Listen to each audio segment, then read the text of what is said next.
Hi everyone, welcome back. I'm Daisy, and today we are going to learn how to sew eyelet holes, or those little lacing holes on a garment, by hand. Now, I have already done a video on sewing eyelets by hand, and I will put a link to that video up here. Today I'm going to show you a different method for hand sewing eyelets. And actually, I like this way better. I'm sewing these eyelets on a historical dress. It is based on a 15th century style known as a kirtle. And when I sew historical garments, I really like to get some of the details that everyone's gonna see, like eyelets in the front, by hand, so it has more of a historical feel to it. So I really like hand sewing the eyelets on my historical clothes. That doesn't mean I necessarily like doing the sewing of the eyelets, but I like the way it looks, and that's good enough. The way that I was sewing eyelets before is because in the book Textiles and Clothing 1150 to 1450, great book by the way, I will link it in my Amazon link below. There was a garment found with eyelet holes that are pretty much kind of the way we sew buttonholes. So I learned from the book, and I was sewing my eyelet holes always that way. That's kind of like buttonholes. And it works quite well, but not all historic eyelets are sewn that way. Sometimes they're sewn in a way that I now think is a little bit easier, and I'm gonna show you. So to do these eyelet holes, you're gonna need an awl. You're gonna need a sewing needle, obviously your garment, and you're gonna need some embroidery thread. This is DMC floss, it's 100% cotton. You can use regular thread too, but I think you're gonna see real quick why I really like this embroidery thread. It's actually 6 strands thick, so it really kind of does a lot of the work for you. You don't have to sew around the eyelets quite so many times. The first step is actually to mark where you want your eyelet holes to be. I will be lacing this dress up with spiral lacing, which is a historic way to lace garments. So I am alternating kind of which side the lacing holes are on. I do usually use inches because I'm in America, but sometimes I like centimeters, and this time I decided to work in centimeters. So I am placing my eyelets 2 centimeters apart, but at the very top and the very bottom, because I'm doing spiral lacing, I am placing those 1 centimeter apart. So that makes them offset, with the top and the bottom still being able to be like a flat piece. You'll see when it's laced up. The first step is to actually find where all of those placements are for the eyelet holes. And I like to stick pins in there at first because I can kind of move the pins around if I need to. Sometimes I just work with the pins, but this time I decided to make it a little easier for myself and use this pen. It's a Mark Be Gone, just like a disappearing pen. You can wash it out later. You won't see it anyway because you're gonna basically make a hole there. Everywhere there's a pin, I'm marking with that Mark Be Gone pen, so that way I just have a mark there on the fabric. All right, now let's get into actually sewing an eyelet. I've already sewn 36 eyelets on this dress. It needs 44, so I've only got 8 left. That's great news. And friends, we are going to sew those 8 together. To make the eyelet hole, I'm going to take the awl, and wherever I marked that I need a hole, I'm just going to use that awl to separate the fibers. So the point of the awl is kind of rounded off. It's not sharp all the way. And that allows you to just kind of get in there in between the fibers without actually breaking them. And then go ahead and just push that down till you have a nice large hole there in your garment. Now, if you do get a couple of fibers broken, it's not the end of the world. In fact, on this particular dress, I've been breaking at least 1 or 2 for every eyelet hole, and it's not really affecting it. They're still nice and strong. The goal is to not break any, not the end of the world if you break a couple. Next, I'm going to take my embroidery thread. So you can use a different thread as well. You can use regular thread. The embroidery thread has 6 threads, like 6 strands on it, and I find that very satisfying because it helps me go a little bit faster. Now I am going to put this in underneath this facing I've created here, and that's because I can hide the ends inside there. You can also just stick it right in from the back of the fabric. That's totally fine. Now I am not knotting the end of this thread, and that's because it's very thick, so I'm going to tie it off in a way that I think looks a little cleaner. So I'm just going to go in here. And then I'm going to leave a little tail there of thread because I'm going to use that to tie off at the end. So basically what I'm going to do is I'm going to start whipping around this little hole in the fabric. So I'm going to actually go in there. And then from the other side here, I'm going to go down there, and I want to come out around where I started on the back side. Pull through, make sure you leave that tail free to tie off later and don't pull that through. And then I'm going to go back from the back side back into the front. At this point, I like to kind of grab that tail and make sure I'm not pulling it through, because I've done that too. And then I'm just going to start sewing all the way around this hole.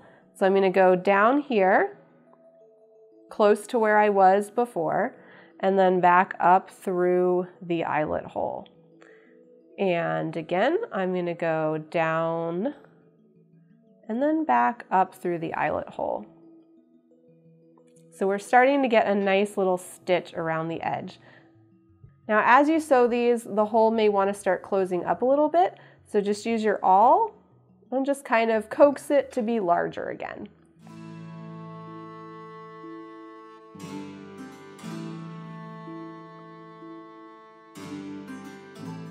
We'll go ahead and do this eyelet hole together.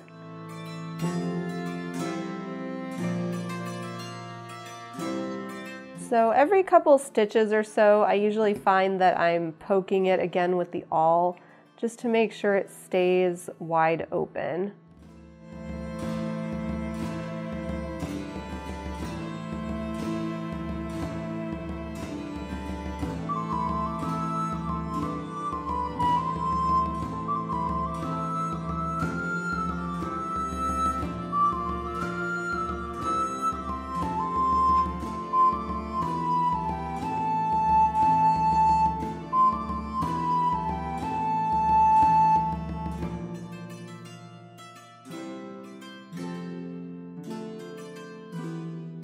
Now there's no rule for exactly how close your stitches have to be, but you do want to bind the edge of the hole, so you just want to make sure that you're covering it so it seems like everything is secure.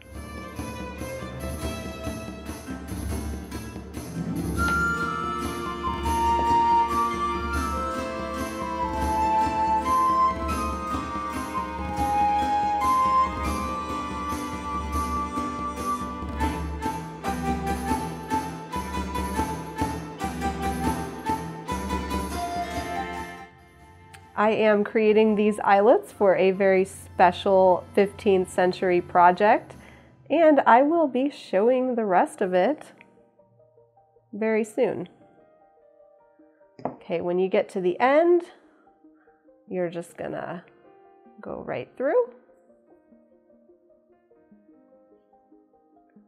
Now, if you left your tail on the very back, you're gonna be tying it off right here. Because I have this facing and I put the tail inside, I need to take this needle through to the facing so that this thread is on the same side as the tail. So now that I have that, this is the thread attached to my needle, this is the tail. I'm going to tie it off, and I like to do a square knot because it's nice and secure. And in fact, I usually actually tie it 4 times, or at least I've been doing that on this dress just to be extra safe. And then you can just cut it off. And we have just made an eyelet haul. I have more of these to do, so I'm going to show you again.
right, another eyelet done. I just have 6 more to go. That's no big deal.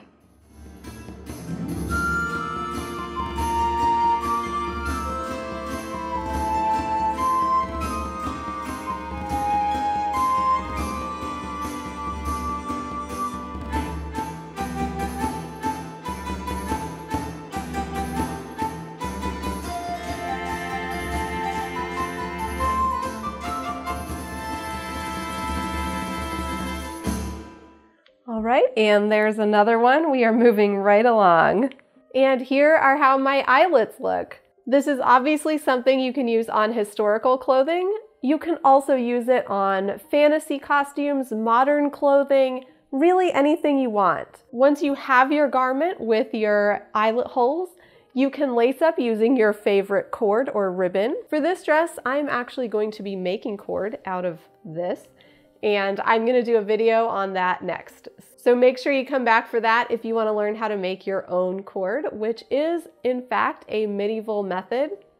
And of course, it's good for now and anything else too. I am actually very excited to try out this multicolored cord.